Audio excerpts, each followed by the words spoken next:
My wife sneezes angrily. She does everything with intensity. She's got her hair up in that tight fuck you bun with the Eastern European prison fence of bobby pins in the back of her head.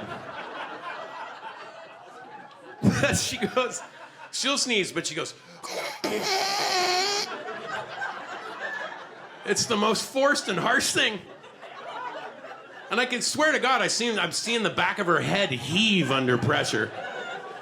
One of these times I think her head's just gonna blow clean off.